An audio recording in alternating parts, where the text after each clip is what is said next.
Good to go? Okay. Good afternoon, everyone. My name is Dr. Mohammed Khalid, and I'm the interim chair of the Civilian Complaint Review Board. I would like to call the CCRB April Public Board meeting to an order.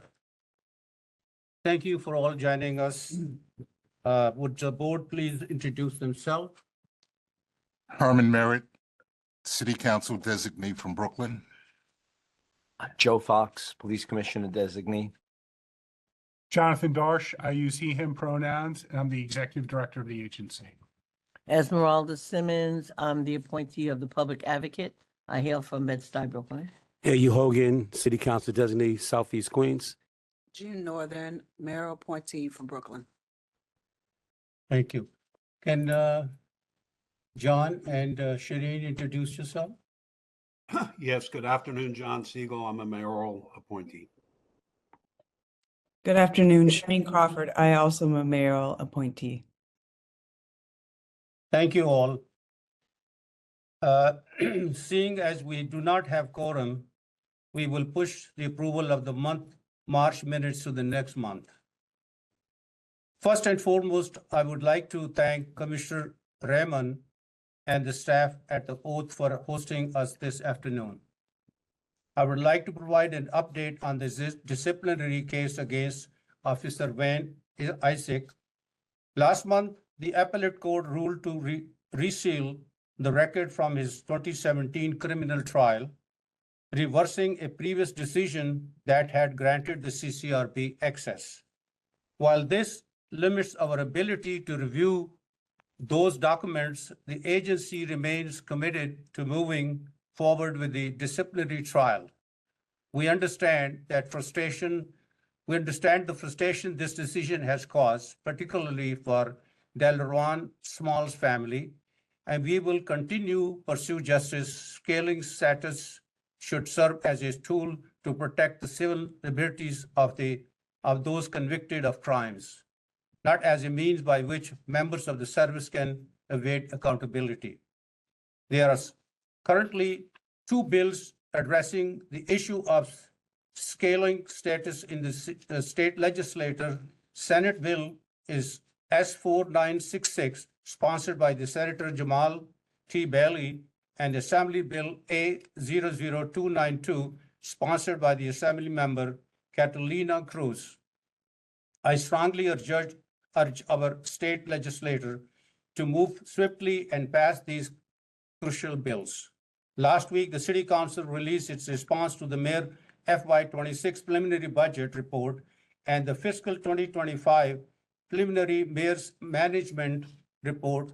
While the Council response made no mention of the CCRB, we remain hopeful that this Council and the administration will work together to secure the funding necessary for the CCRB to function.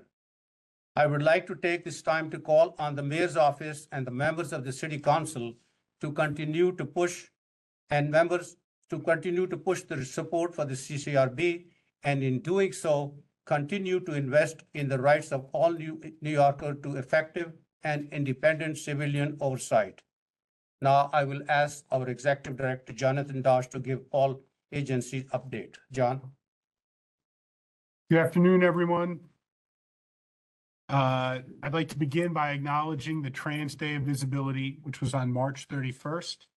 Trans Day of Visibility is an opportunity to honor and celebrate the strength, resilience, and contributions of transgender and non-binary people around the world. I'd like to echo Dr. Khalid in expressing my gratitude to the staff of Oath for hosting us today.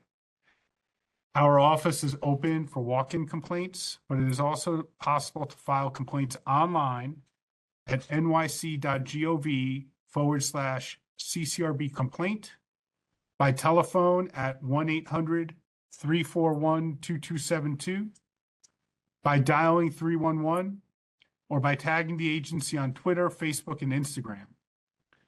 For those wishing to speak during the public comment section of today's meeting, we ask you keep your questions and comments to 4 minutes. And if anyone wishes to file a complaint right now, we have 2 investigators on hand ready to take any new complaints. The investigators on call this afternoon are Emma Steidehar and Julia Vittori. Amy O'Sullivan is also here from the Civilian Assistance Unit. Thank you, Dr. Khalid. If the board has any questions right now, please do so. Could you give us a Senate number again? The, Senate bill number? yes. Senate bill number is S4966, and the Assembly bill is A00292. Okay, thank you. Any board member has any question? John, Shireen? Okay. The next is the presentation from our Director of the Civilian Assistance Unit, Diana Turat. Hi, everyone. My name is Bayana Turat, and I am a licensed clinical social worker, and I'm Director of Civilian Assistance Unit here at CCRB.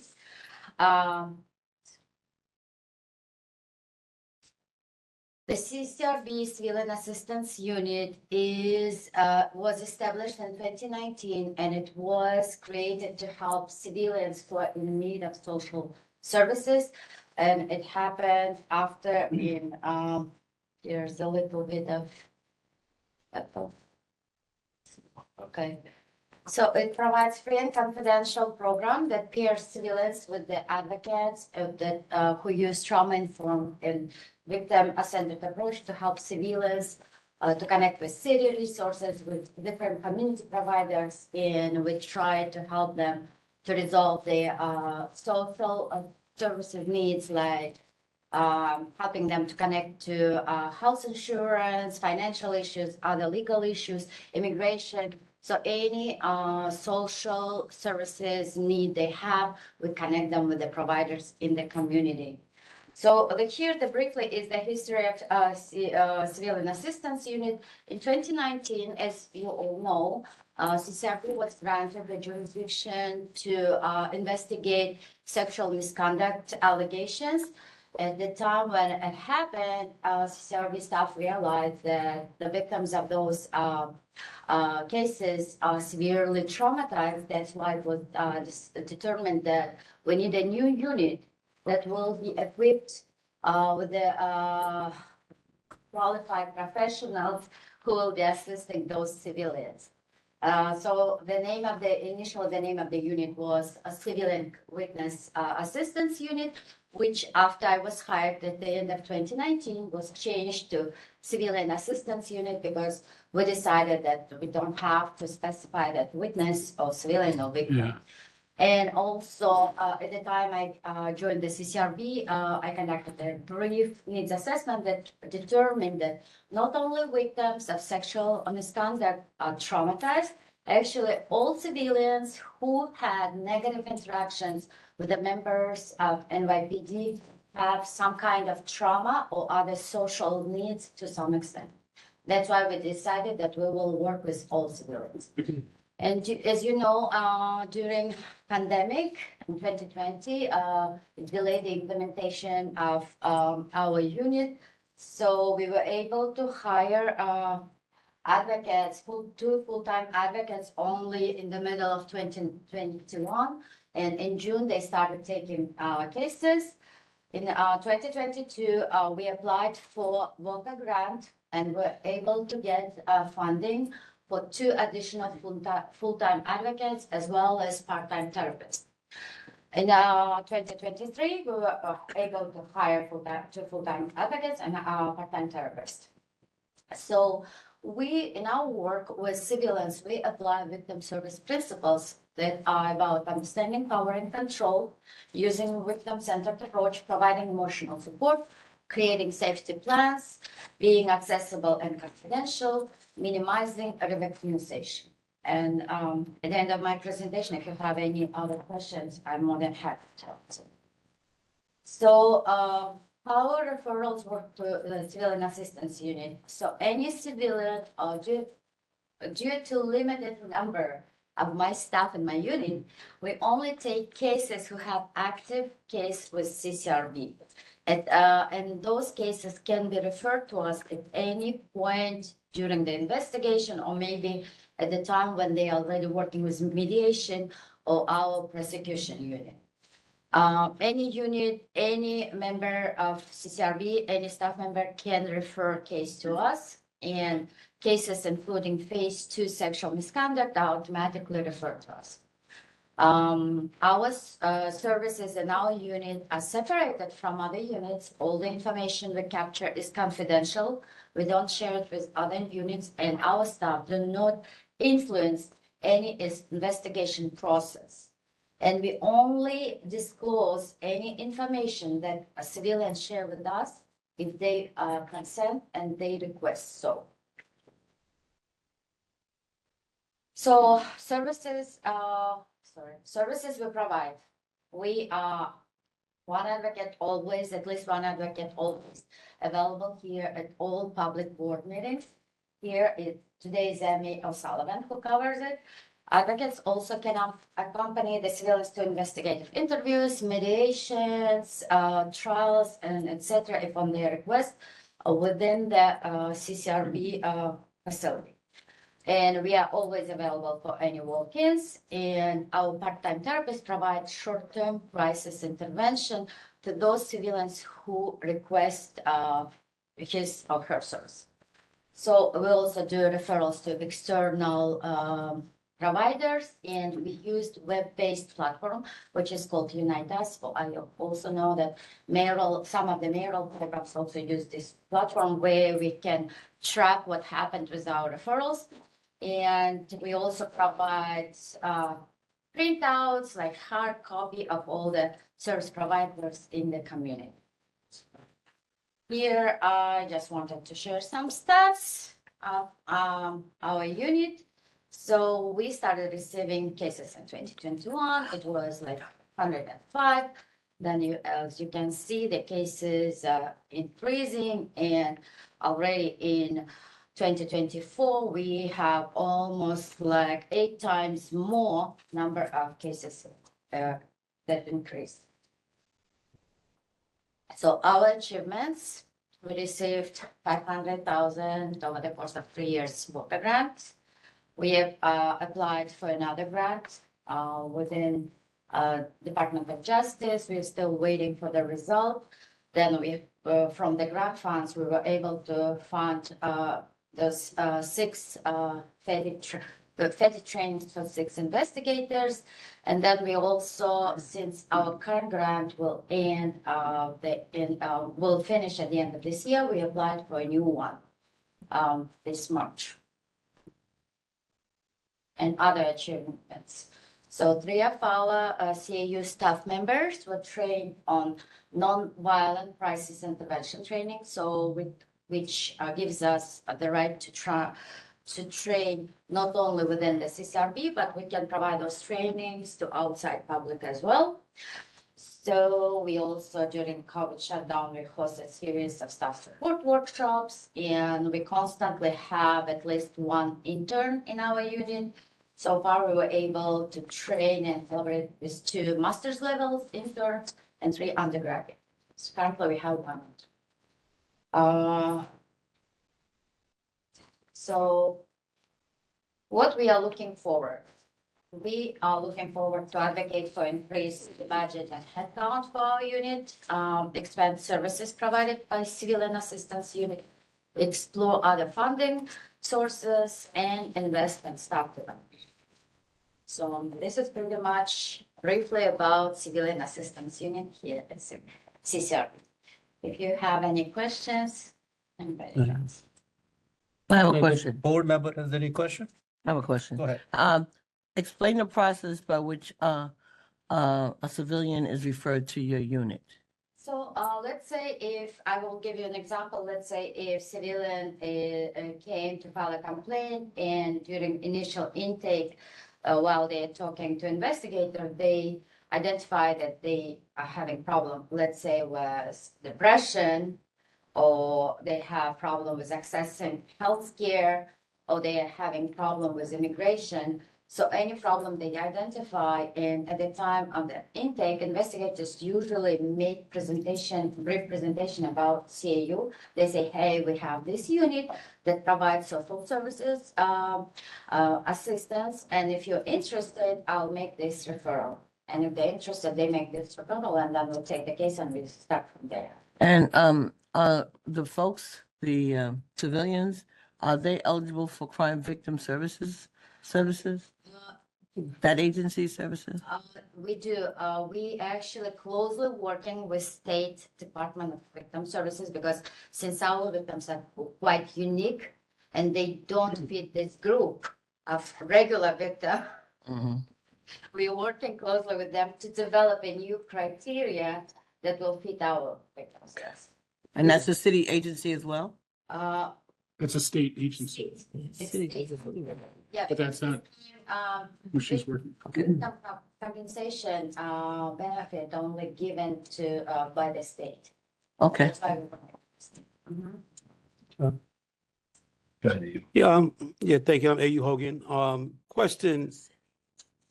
I see the slide went very quick, right? As to the rapid increase of cases, right? Has there been any research or any study into as why this has been happening? I would say at the beginning, when we just started, it still was a new process for the entire agency. Now we are more or less settled. So now everybody knows that. And also we have increase in staff members, like instead of 2 advocates, now I have 4. That's why I think there's an increase. Plus, I would say that since we provided a lot of internal trainings among staff members, they are more aware which cases will fit and will be benefit from our service. Thank you. Fiona, a very nice presentation. And to follow up on Esmeralda's question, if somebody happens to be going through a complaint process because they're making a complaint against a police officer and they're experiencing depression or anxiety, it doesn't necessarily have to be related to that incident. It could be something else going on in their life that the investigator can say, hey, we have someone to help you. Yes. Is that correct? Absolutely, yes. It doesn't have to be related because those financial issues, it's just the additional problems that we identify and we try to provide holistic and comprehensive service. So rather than telling somebody there's resources available who may have problems that have, nothing to do with their Yeah, we incident. making sure that their experience at CCRB is very smooth and we provide them with comprehensive holistic services and that investigators can focus on investigation and the rest is addressed to us. Thank you. How is the program evaluated? Program how so we every year we identify what goals we want to and objectives we want to achieve and by the end of the year we usually try to measure what was achieved, what was not. Plus, since we got this grant, we provide PMT it called quality and measurement there. We develop special criteria how we measure our services and also we recently developed but haven't distributed yet. We're just working on finalizing it.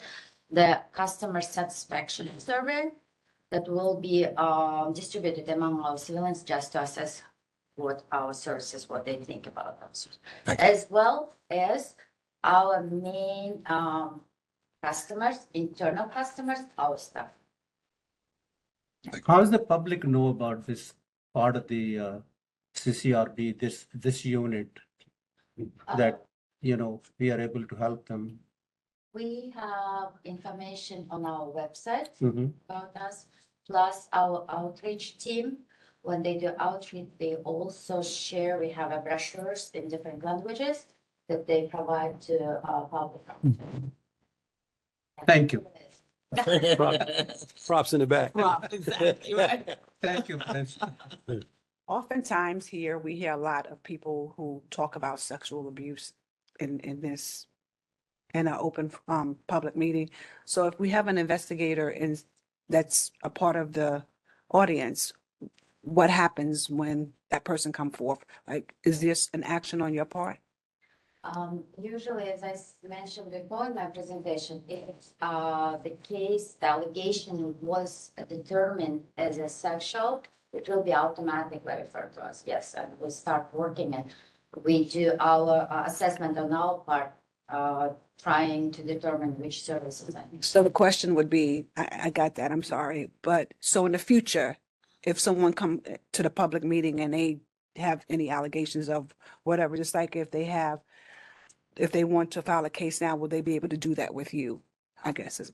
Unfortunately, we do not, there's separation of roles. We do not take any complaints. We just able to assist them after they file. Got it. But we always have someone from the Civilian Assistance Yes. Unit here. So if someone is making a complaint about that, tonight it's Amy. Amy will be able to provide the assistance that would normally happen during regular office hours if someone were to need the help of the CAU. Got it. For instance, we had a case where civilian came to board meeting and decided to file a complaint, but also was in a little bit of distress. And when investigator presented that we have another staff member who are more experienced in helping, they requested our services and advocate was with the investigator there while civilian was filing a complaint, providing emotional support. So where does your outreach, where do you do your outreach? Like where? We don't do outreach. We have an outreach team. I have a team. Yeah. Okay. Yeah. Got it. All right, thank We you. actually, in this, one of the grants that we applied, we specifically identified that we need an additional person who will be working and going out with outreach team also to talk more about that. That would be great. Anybody else has any question? Thank you, Bianna, for a great presentation. Thank you very much. Very much. Thank you. Now we will enter the public comment portion of the meeting. We'll begin with those joining virtually who would like to make a comment, followed by those who are joining us in person. For those joining virtually, please use the raise your hand feature. Please keep your comments not more than 4 minutes. Yohara, would you like to please call the first person? Thank you, Chair. At this moment, we don't have any participants with their hands raised. If we can just wait just a couple of seconds to see if anybody is going to change their mind.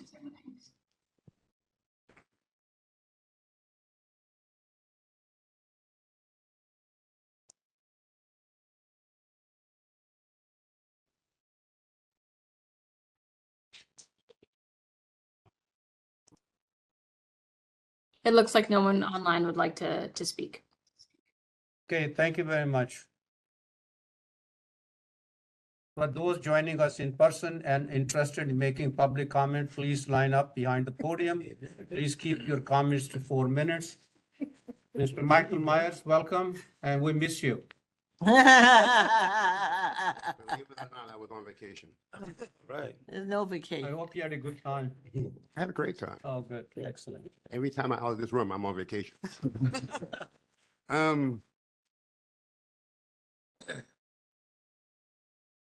name is Michael Myers. I'm the president of the New York Civil Rights Coalition. I must say that I was not going to speak today, but every time I don't want to speak, I hear something that says I have to speak. I don't understand this therapy stuff. I really don't. And I object to it.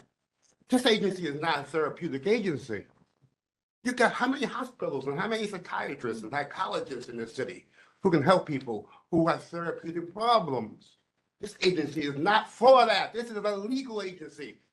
Let's hear people who have legitimate complaints against officers. How many officers? This is a real question, but now I don't expect a real answer. How many cops are in therapy? And you think, How do we know? and now my guess is 0 because you don't want the cops to be in therapy. You don't want the cops to be held accountable for their misbehavior.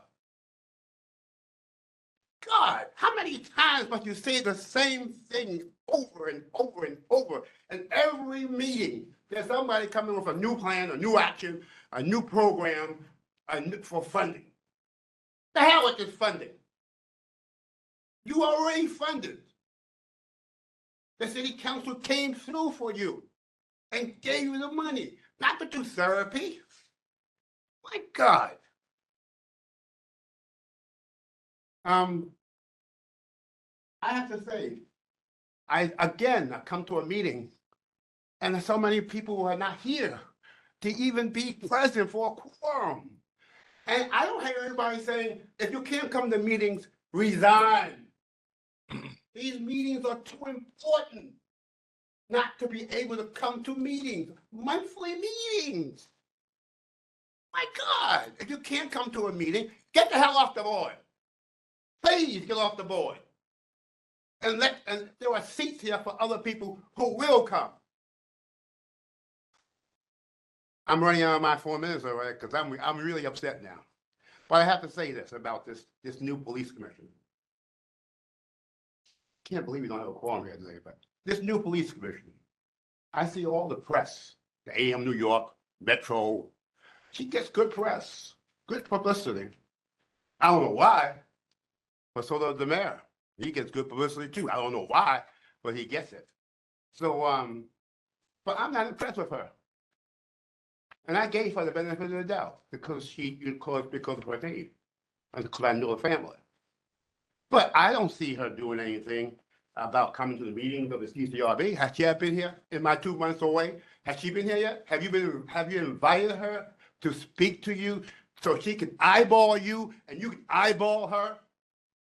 And the public can eyeball you, eyeballing her, and she eyeballing you? I have to guess, because I wasn't here. I guess no. Because she ain't got no interest in being a CCRB. So she ought to resign too.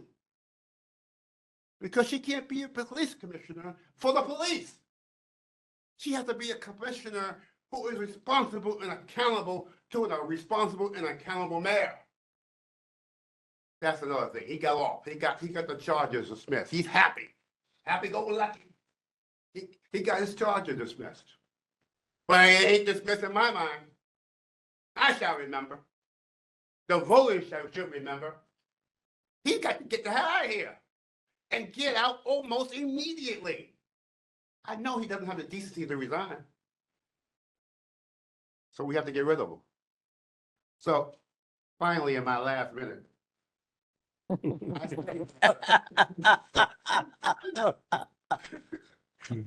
in terms of the interim chair, you know, I like you. I like you very much. But I'm so sick of the interim chairs. Cannot the mayor make an appointment, a permanent appointment? I use the word permanent in quotes because he ain't permanent either. But can't he make an appointment of the agencies he thinks are important? Do we still have an interim police commissioner? No! She's a police commissioner. We need a chair of the CCRB. Somebody who's not beholden to the interim status.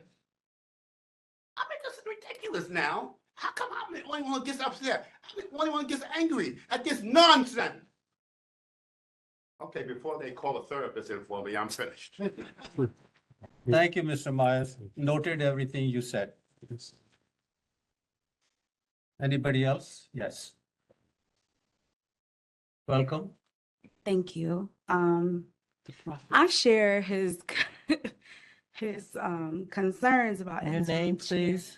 Oh, hi, my name is Mari Moss. I am I'm a member of the Community Action Board, and also serve on the Mayor's Task Force to End Gender and Domestic-Based Violence.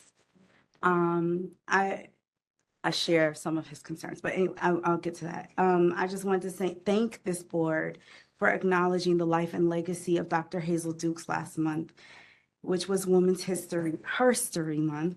And I want to think about her legacy of civil rights and standing up for the people, what she called the street committees, whose rights are often infringed upon or overlooked by people who can't acknowledge or understand their needs. I'm grateful to her and so many other women who have helped lead the way for other women to overcome systematic challenges that have pervaded their lives. In my early 20s, I started a youth organization and television show known as Peace TV. We had a young leaders group that was all about helping the future generation succeed in positive ways. Young leaders were civically engaged, and we worked hard to get a mayor, a governor, and a president elected. One of my young leaders was brutalized by the police. I still remember the pictures of his face being bloodied and battered. I was trying to teach them how to overcome obstacles through peace, and he was hurt so badly. I'm standing here for him and the mothers who, like me, who have endured police brutality. Last May, when I should have been celebrating Mother's Day with my daughters, I was experiencing bodily harm in the form of an electrical device that a police officer used while I was in handcuffs at my ankles and chained to a bench.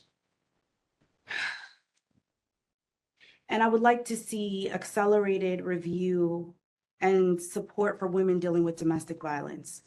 I have asked for these provisions in the End Gender and Domestic-Based Violence Task Force policy, and it is my hope that the CCRB and the NYPD joins in support these efforts to help overcome these challenges. And I want to also say that this body should see the commissioner. There should be a meeting with the commissioner of the NYPD, and there should be a way to ensure that the work of this body has full power to do what's right on behalf of the people.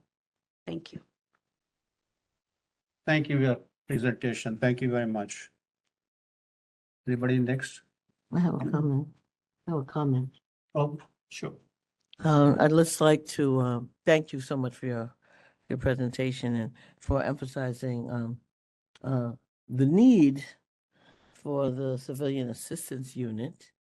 I remember when CCRB received jurisdiction over sexual violence, and the advocates from across the city came to our meeting, our public meeting, and emphasized that while we got this jurisdiction, they wanted to know what we were going to do to service the people who had been traumatized by sexual violence or accused officers of sexual violence or sexual misconduct.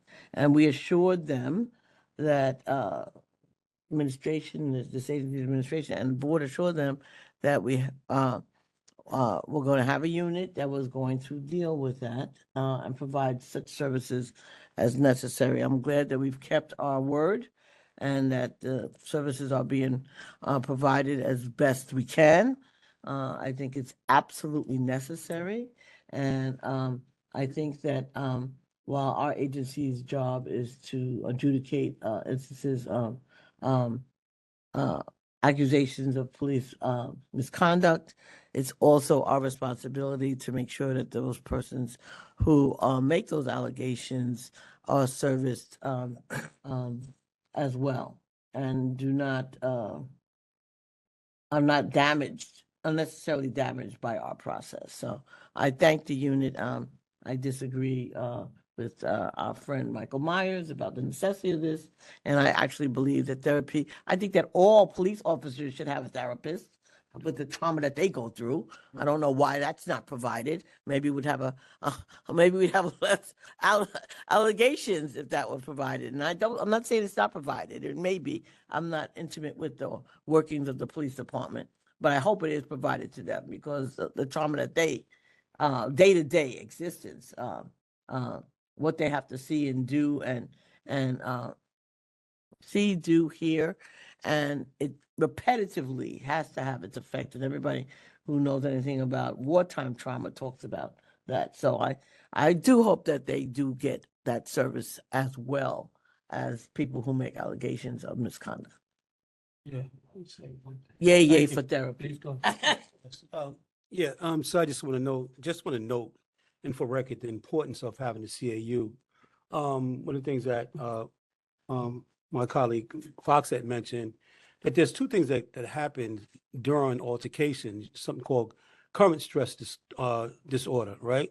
You have post-traumatic disorder and you have current stress disorder. And a lot of times, the current stress is connected to the post, all right? And so if you don't have these units, you'll have people that are returning without even being getting arrested or having altercation with cops in their space, in their living spaces. So it's very important that we do have clinical professionals that will really look into the conduct, not only from the police office, but the conduct that suffers from the public. All right, so it's a unit that very much important. I believe, like Brother Meyer said, we do need some money for the budget. Let's just get them some more money. Because as you've seen, the advocacy, the more money, the more they were able to say and see that there was a need for it. Thank you. Thank you very much. Anybody else has to say a few words? If none, then we'll go into old business. Any old business before the board? If none, then go into new business. Do we have any new business coming before the board? Hearing none, I'm going to move now. We break into executive session. The agenda for the executive session is board will consider 3 full board cases.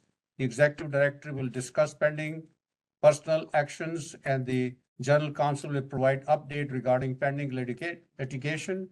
Is there a motion to adjourn the executive session? So moved. So moved.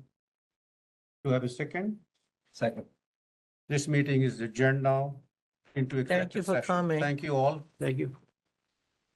Thank you.